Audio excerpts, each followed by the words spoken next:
All right. So one of the great pleasures of making these videos is the opportunity to uh, take a tangent, to digress, to allow the material that we're studying in the Messiaen technique to prompt connections between other material. Right? As I'm reading through this, I'm also listening to other music. I'm studying other music, and it's always really interesting to see how the material that I might be looking at in this book starts to pop up in other places because I'm looking for that pattern. I'm predisposed to find that pattern, or perhaps because maybe there's an actual causal connection. So today we're going to start by just a quick refresher on examples 246 through 251 of chapter 14 of Messiaen's Technique of My Musical Language. These are the harmonic litanies that we talked about. And just as a teaser, I'm going to look at Galina Ustvolskaya and her third piano sonata. And then from there, take a real leap of faith and look at French chanson. Because as I'm listening to the Ustvolskaya, and as I've been spending some pleasant Saturday afternoons surfing around on the internet and listening to recordings of Barbara and other chanteurs singing her songs, it occurs to me that this style, the Messiaen drills into in this particular section, is present in both of those other contexts. So that's a lot to think about, and we'll get through it in the next 20 minutes or so. But fair warning, this is a digression video, which again is one of the reasons why I do this. I think, I feel quite strongly that the study of music, this is my little manifesto here, the study of music is a good mirror on the study, a mirror onto or a mirror of the study of the human condition. That in many ways a human life is like a piece of music. It is time-bound, right? It unfolds over time, and yet it can be viewed outside of time as a piece of its own. A piece of music starts, does something, and then ends, whether that's a narrative development or other kinds of artifice constructs in terms of structure. But then there's sort of the meta bits around it. Like a piece of music has, in many but not all cases, a score. Is there a score for human life? It's an interesting thought. Music may have a purpose. It may be written liturgically, like a lot of Messiaen's music.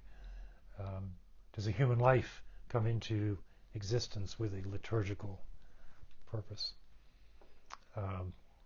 These are questions I find very interesting, and Messiaen's music is a good case study for that kind of music because I think he's consciously immersed in that subject.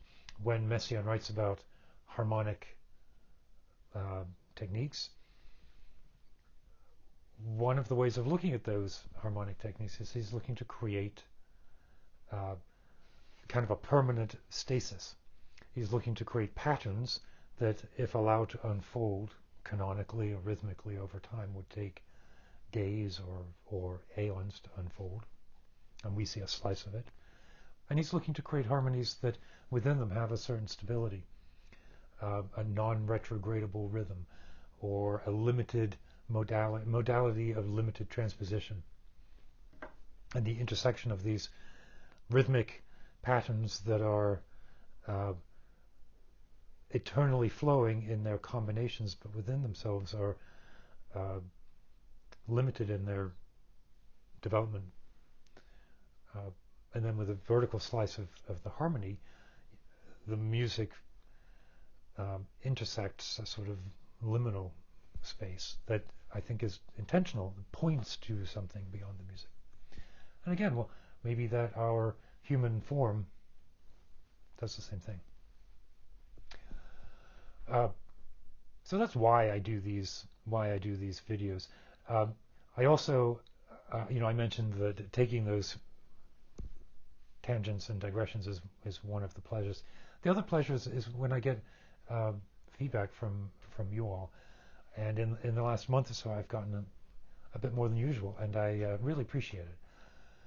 Comments on the videos themselves are appreciated. I've gotten some emails that are very thoughtful, and if I haven't replied back, I apologize. I intend to. And just as a reminder, I had mentioned last time that I thought it would be an interesting puzzle or an interesting problem to take these harmonic fragments that Messiaen lays out in examples 246 to 251, and then compose a prelude of your own, and then I'll play them. I've received a couple. Let's say that by the end of February, it's now February the 9th, by the end of February, I'll take what I've got and play them on the next video.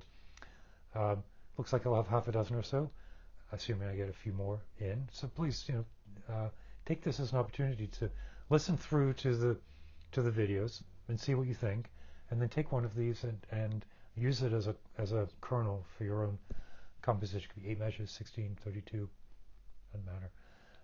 And I'll play them. Oh, so it should be for piano. I do have a melodeon, so if you want to write for a melodeon, happy to do that too. So let's get back to it. As a reminder, Messiaen provides all of these examples for what he calls a harmonic litany. Harmonic litany is just a chord progression, but it's a specific kind, and he describes it with a single aside here. He says it's a melodic fragment of 2 or more notes repeated with different harmonizations. And the example we looked at last time was this one. We have F sharp, G sharp and F sharp with these chords underneath them. And I think, if I remember, I took the time to kind of break out the modal structure implied by those chords.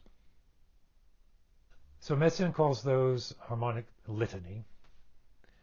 And aside from that one sentence, he doesn't say a whole lot about it. So I think this is an area ripe for perusal, ripe for consideration, and ripe for a bit of creative interpretation. But I'm also working on these piano sonatas by Galina Ostavolskaya. Ostavolskaya, a fantastic composer who I didn't know anything about until last year when my piano teacher suggested I look at the sonatas. There are 6 of them, and then over the course of the last year we've worked on 1 and 2. Now I'm looking at number 3. We'll go through all of them.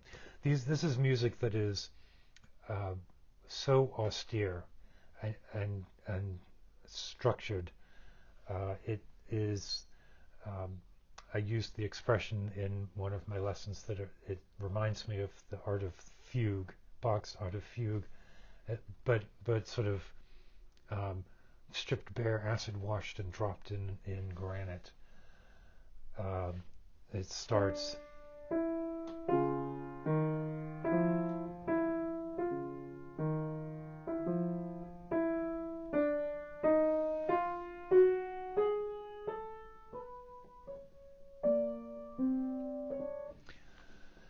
And goes on from there. In fact, I'm pretty sure that there'll be a video next month sometime where I really dig into this piece as an analysis, because I don't see anything out there looking at this piece, and maybe some more general stuff about Ostavolskaya.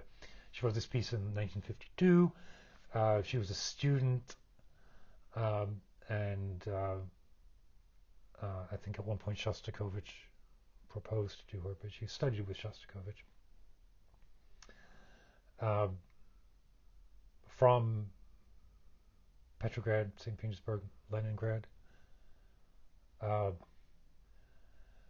and there's just an awful lot in this music. I'm going to play some of a section that I think reflects very much the way that Messiaen describes harmonic litany. But even just that opening section here, there's this scale.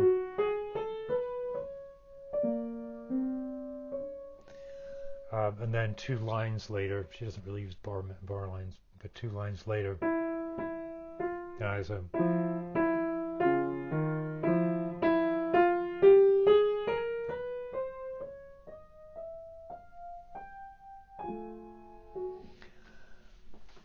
I think there's a real resonance between her use of those scales, those that sound very much like Messiaen modes, and Messiaen, but they're not. So, for example, that first scale is 9 notes long. There's a 1 2 1 2. It doesn't really line up to any of the. The second one is 12 notes. Then there's a 13 note one.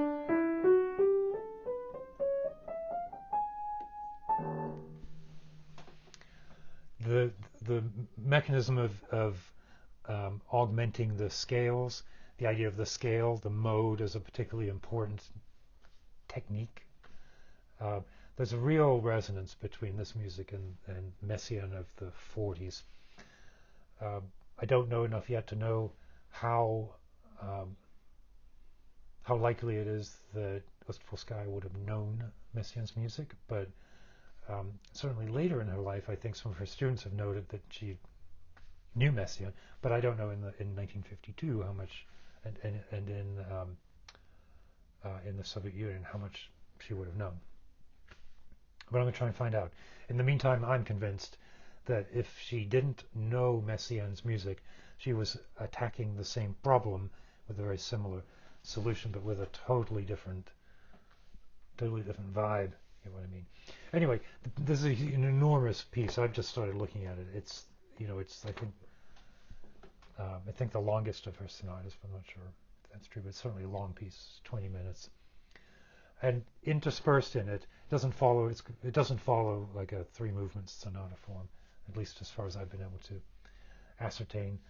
But there is this second section here that's this chorale material.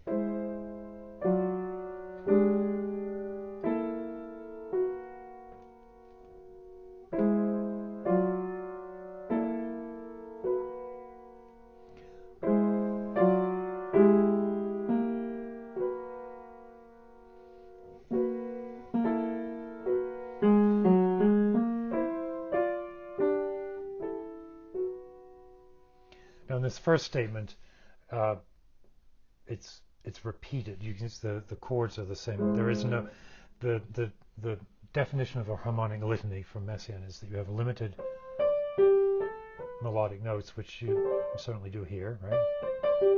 But then it's harmonized differently each time.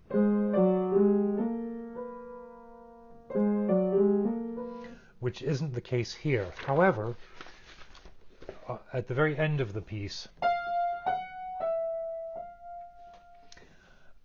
this last page here is a augmentation of that chorale form, and I use the word augmentation in the same way that Messiaen does. Is you add and subtract rhythmic values, you add and subtract chords into a defined progression. So I want to focus first on just these 2 notes, the F flat and the G double flat.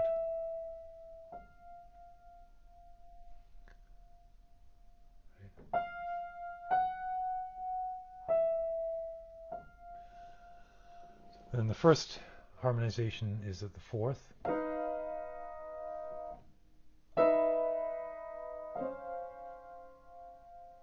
And then there's a chorale. And then here it is again. And now my D double flat is harmonized underneath the E flat, whereas before it was under the D flat.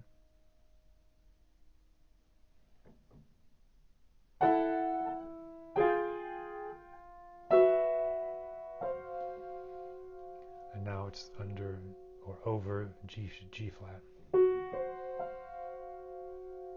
And then here, so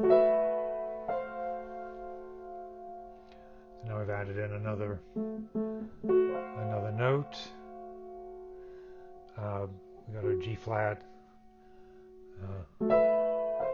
G double flat, right? And then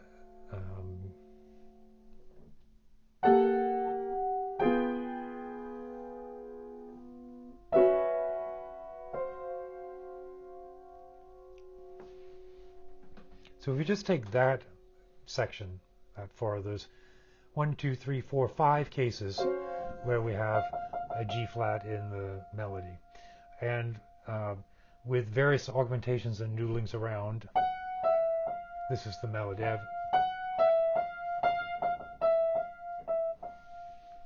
And here's, if I just extract that section out, right?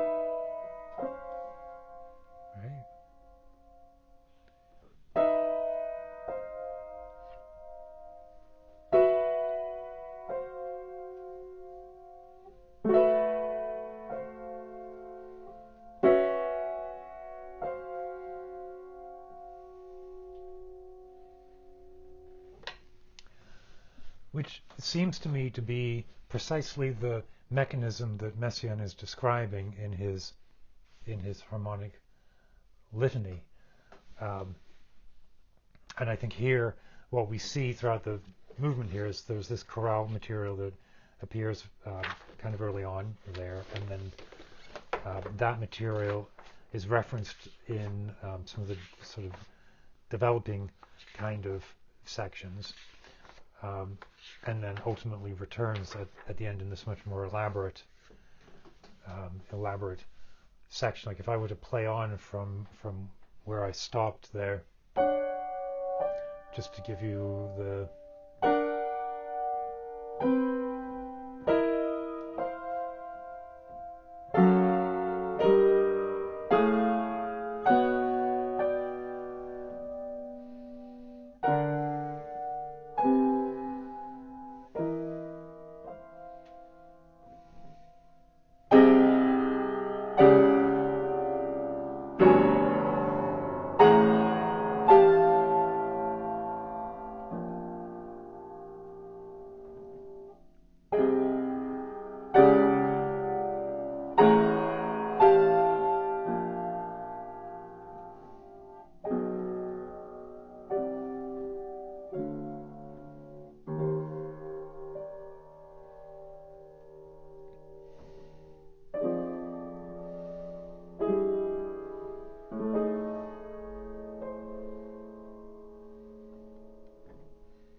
and yeah, that final open octave is as profound an ending as you would imagine after the extraordinary effort of the piece.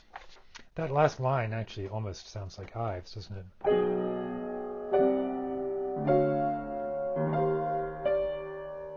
That melody.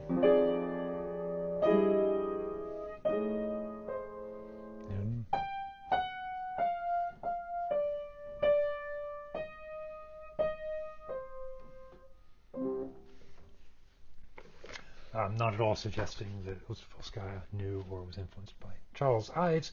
But then, okay, so what you're thinking is, what's the big deal? I'm just a couple of notes where the harmony changes. That surely is 90% of pop music. And in fact, I think it's where I want to go with this, because on a Saturday afternoon, I like to sit and in the mornings I'll write, and then around about 1 o'clock I might crack a beer or a whiskey and start to let things just relax a little bit, read some stuff, listen to some music, put on some records. And lately I've been listening to French music. So of course Edith Piaf, but also Barbara, which is a song that here. I will say that what I've really been listening to is Gerard Depardieu singing. But here, this is a beautiful song.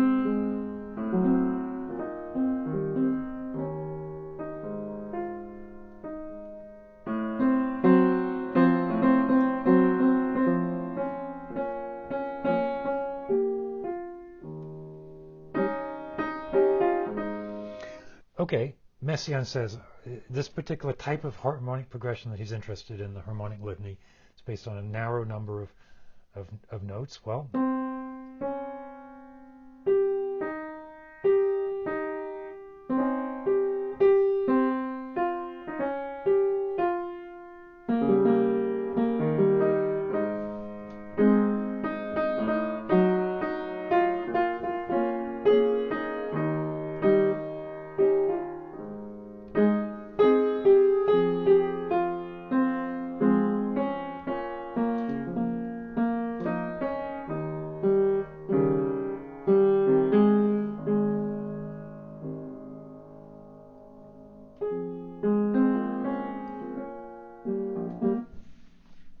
because the verse is not a harmonic litany.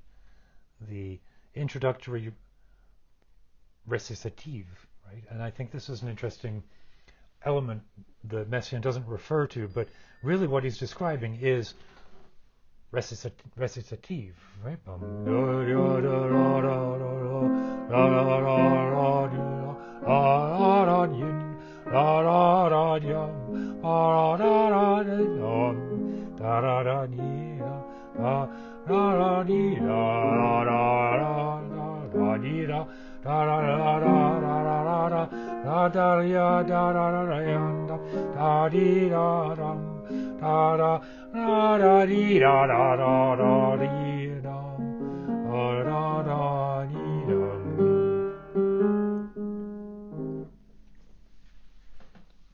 It's such a beautiful song, isn't it?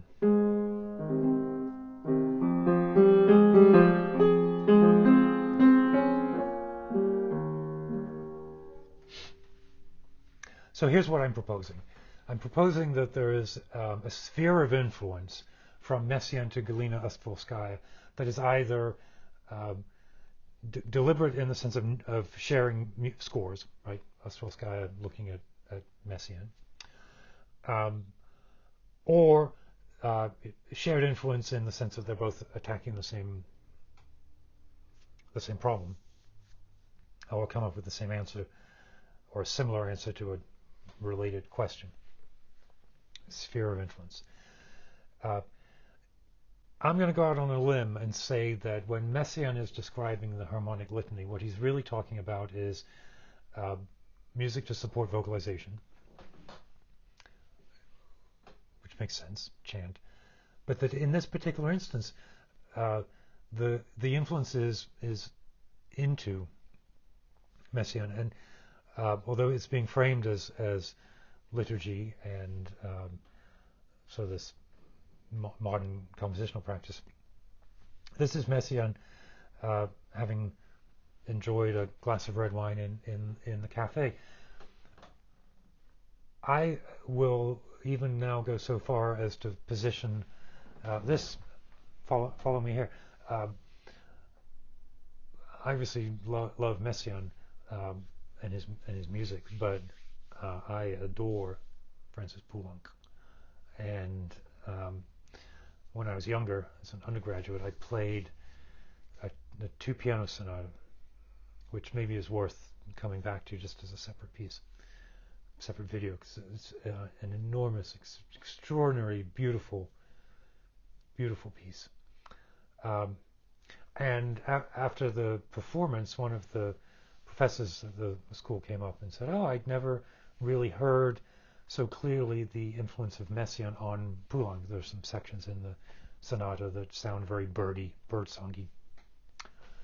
I was young, I was 19 or 20, and I held that with me. And I think it's true. I think Poulenc probably knew and appreciated Messiaen. But I think it was the other way around, too, as well. I think Messiaen knew and appreciated Poulenc, and consciously or not, assimilated some of the ideas of song setting that were prevalent in that particular style. I don't think this is a great leap. I think to say that Messiaen is influenced by French chanson is held up by the style of music that he writes in places, and certainly by the milieu in which. So anyway.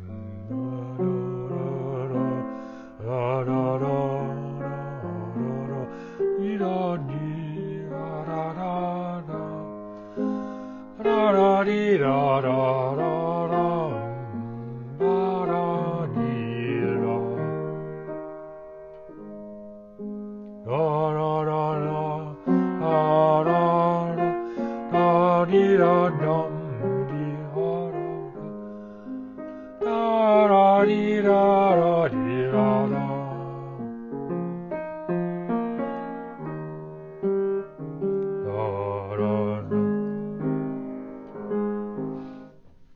So here's what we'll do. If I get 50 likes on this video, which is 10 times more than I normally get, not watches, but likes, 50 likes, I will dig into the French here, and next time I will, or the time after I see 50 likes, I will sing this en français pour votre plaisir. So, probably enough for now. Thank you very much. 3 weeks in a row that I've gotten one of these out every week. I know it gets a little sloppy to do that, but you know, like I said, the pleasure is mine. And if you enjoy this, go ahead and subscribe, like, send a note, comment, everything. Cheers.